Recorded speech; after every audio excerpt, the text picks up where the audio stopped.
Carlos Marcello was born in North Africa on February 6 in 1910. Marcello immigrated to the United States and in 1929 was arrested for bank robbery in New Orleans. These charges were later dropped, but the next year he was convicted of assault and robbery and then served 5 of his 9 years in prison.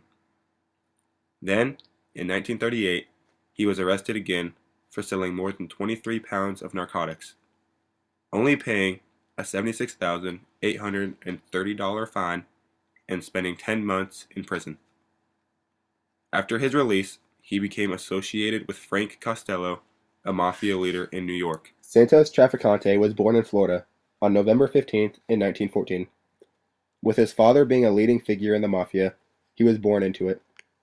In the 1940s, he and Lucky Luciano, Frank Costello, and Meyer Lansky set up illegal gambling operations in Cuba. Jimmy Hoffa was born on February 14, 1913 in Indiana. He started assembling a labor organization in the 1930s while rising in the Teamsters Union. He was sent to prison in 1967 for jury tampering, fraud, and conspiracy. In 1975, he disappeared, believed to have been silenced for bragging about his involvement in assassinating the president. At this time, the CIA was planning to assassinate Castro.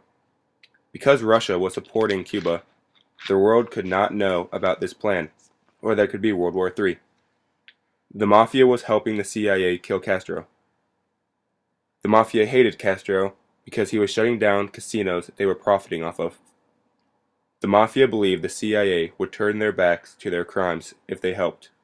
They were wrong. Once JFK appointed Bobby Kennedy as the Attorney General, he targeted the Mafia, especially Carlos Marcello and Jimmy Hoffa. He increased federal spending to take down the Mafia. Bobby had deported Marcello to Guatemala, which made the Mafia furious enough to want to murder his brother for payback. JFK also angered the mob because he was having an affair with one of their mistresses. Okay, Bobby is taking us out. We need to stop him. We know John wants to assassinate Castro. If Russia knows that, there will be World War III. We can kill John, and if they blame us for it, Russia will figure out John's plan. If we have a patsy, we can get away with it. Oswald is that patsy. Lee Harvey Oswald was suspected to be connected to the Mafia. His uncle was a bookie for the New Orleans Mafia, and his mother was linked to several soldiers in the mob. Upon his arrest, he began screaming, "I'm a patsy!" The Mafia feared he would confess to helping the Mafia kill the president. They then hired Jack Ruby to take out Oswald. Oswald is shouting he's a patsy. He's going to rat on us. He needs to be taken out. Ruby will do it. Woo! Jack Ruby was also associated with the mob. On December 5th, 1954, Jack Ruby was arrested for selling liquor after hours, a common offense for a Mafia member. Jack Ruby was allegedly working for Al Capone to help with illegal gambling activities.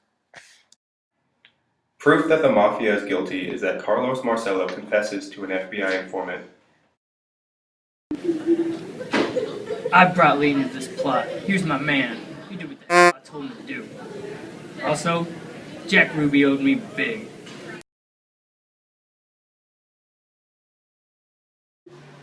So, tell us what you know. Well, you see, I personally delivered a message from Jimmy Hoffa, you see, to Santos and Carlos, you see, to kill the president, see?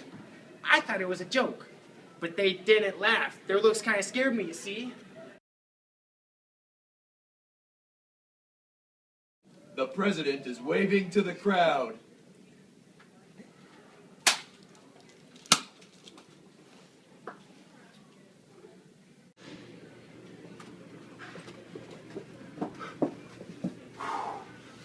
We got him.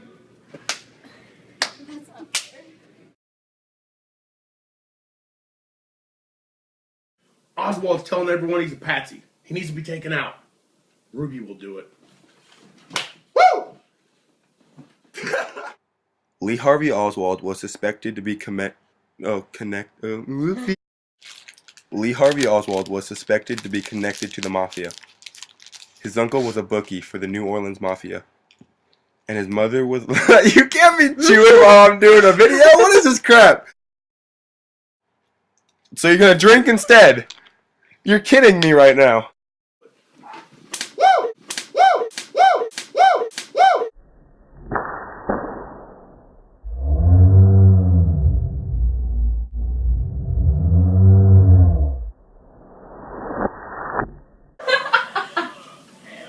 That's not funny.